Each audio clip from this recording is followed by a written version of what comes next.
En el siguiente video vamos a estudiar algunos conceptos básicos sobre los ángulos y sus partes. Para empezar, vamos a recordar conceptos de rectas y semirrectas. Una recta es una sucesión indefinida de puntos, es decir, no tiene inicio, no tiene fin. Una semirrecta o un rayo es una porción de una recta que sí tiene un punto de inicio al que llamaremos V de vértice y se extiende de manera indefinida en una sola dirección tal como indica la flecha en la gráfica. Para formar un ángulo vamos a hacer coincidir dos rayos o semirrectas por su vértice, de manera que a esta figura que mide la abertura entre los dos rayos la llamamos un ángulo. En ese ángulo podemos identificar un lado inicial y un lado terminal, de manera que el ángulo se va a extender haciendo rotar el lado terminal desde el lado inicial, en este caso en el sentido contrario a las manecillas del reloj. Podemos tener el mismo ángulo, lado inicial y lado terminal, y poder llegar al lado terminal desde el lado inicial, pero siguiendo un sentido contrario al del ángulo anterior, es decir, girando en el sentido de las manecillas del reloj. Y allí tenemos entonces una diferencia. Si giramos en sentido antihorario, vamos a llamar a ese ángulo ángulo positivo, y si giramos en sentido horario, lo vamos a llamar ángulo negativo. Los ángulos se notan con letras del alfabeto griego como alfa, beta, gamma, teta o phi. De manera que aquí podemos colocarle cualquier letra de estas. Por ejemplo, a este ángulo lo vamos a llamar alfa y a este ángulo lo vamos a llamar beta. Si dibujamos un ángulo en donde identificamos el lado inicial y el lado terminal, la abertura,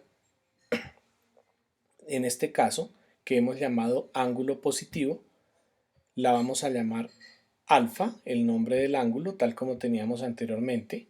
Y si hacemos de manera inversa el ejercicio, de manera que ahora este sea el lado inicial y este sea el lado terminal, vamos a tener un ángulo negativo. A este ángulo lo vamos a llamar beta. La apertura en ambos casos, en ambas gráficas, es la misma. Sin embargo, por este ser un ángulo positivo y este un ángulo negativo, podemos establecer que el valor de beta es igual al opuesto del valor de alfa, o al contrario, el valor de alfa opuesto al valor de beta. Los ángulos solamente miden la apertura, no nos interesa saber cuál es la medida de los lados del ángulo. Por eso aquí tenemos dos gráficas del mismo ángulo, uno dibujado con sus lados de menor longitud. Incluso podríamos tener un lado de una longitud y otro lado de longitud diferente. En cualquiera de los tres casos estamos hablando del mismo ángulo. El ángulo solamente mide la apertura entre las dos semirrectas.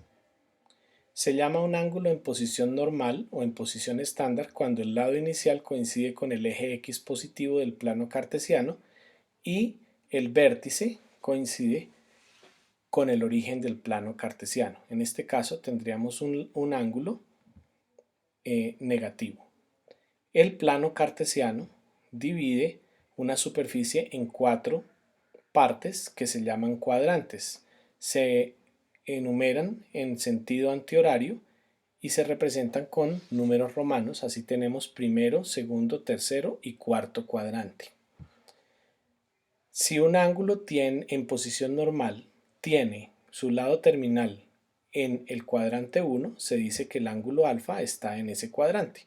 O si está en el cuadrante 2, su lado terminal, se dice que el ángulo está en el cuadrante 2 y así sucesivamente para los demás cuadrantes. Si dibujamos ángulos, no siempre vamos a tener que el lado terminal esté en alguno de los cuatro cuadrantes. En esta situación tenemos un ángulo cuyo lado terminal está en el eje negativo de la Y. A este se le llama un ángulo cuadrantal.